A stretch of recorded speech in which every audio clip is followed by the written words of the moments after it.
Hello, welcome to our introduction to interest rate risk in the banking book, which is a particular type of interest rate exposure, a particular type of risk exposure that a bank has, and its management is governed by regulation, by legislation that prescribes what banks should be doing to manage this particular risk. So it's an introduction video. We've got other videos that go into detail on this topic. So here's the kickoff. IRRBB, interest rate risk in the banking book. First of all, let's just be clear what we mean by banking book. What is that? It's actually an accounting expression. It's used as part of the accounting discipline, which is part of preparing the financial statements each month and at year end for the bank. So if you consider this is the balance sheet, assets and liabilities, on the asset side, which for a bank is all the money it lends, you've got two books. Well, for every bank in the world, you have a banking book.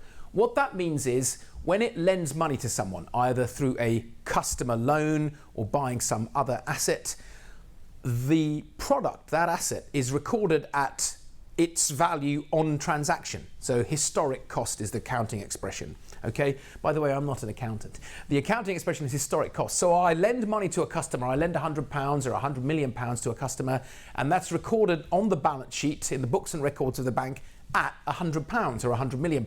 That's the value on day one of the transaction, and that value stays unchanged. It doesn't get revalued in the accounts up from day one of the loan to the time it's repaid. It stays unchanged. So historic cost, or sometimes the expression you might come across is a bank's accruals book. It's accruals accounting. So there's no change in the book value of that loan, of that asset product. It's the same as on day one. That's banking book.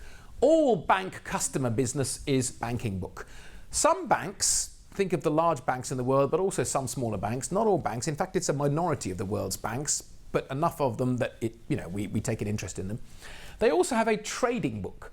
Now the accounting treatment for trading book assets is different. They aren't recorded at historic cost, they're recorded at fair value, FV. Don't get that mixed up with future value, also FV. Fair value means I buy the bond or the asset, I make the loan today at whatever price I paid, and then I revalue that, and that is called marking to market. I revalue that asset every day until it's sold off the balance sheet. That's a trading book. Now, a trading book, as I said, isn't something that every bank has. We're concerned with interest rate risk on the banking book. The other expression for that is non-traded interest rate risk or non-traded market risk. It's non-traded because it's not trading book. Obviously, trading book assets are trading book, so they're not banking book assets.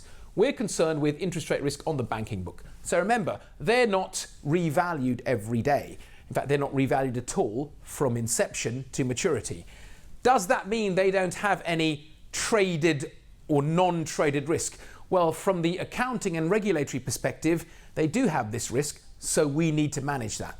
And the way that is managed is that banks measure the sensitivity of the change in actual value as opposed to recorded value of the banking book when interest rates change. And that's interest rate risk in the banking book. So we have banking book assets that aren't revalued on a daily basis, but we work out the economic value of equity, EVE. We work out the EVE value of the banking book, and then we see how that might change if interest rates change. And that is the risk that we're measuring, interest rate risk on the banking book, EVE. The expression that I would have called it, if I was writing the legislation, would have been PVBP, which is present value of a basis point. No, it's not. Sorry, it's PVBS. And I'm not going to give a joke expression for that. Present value of the balance sheet is the expression I would have used if I was asked to term it, but other people have termed it EVE, which is what we're going to call it.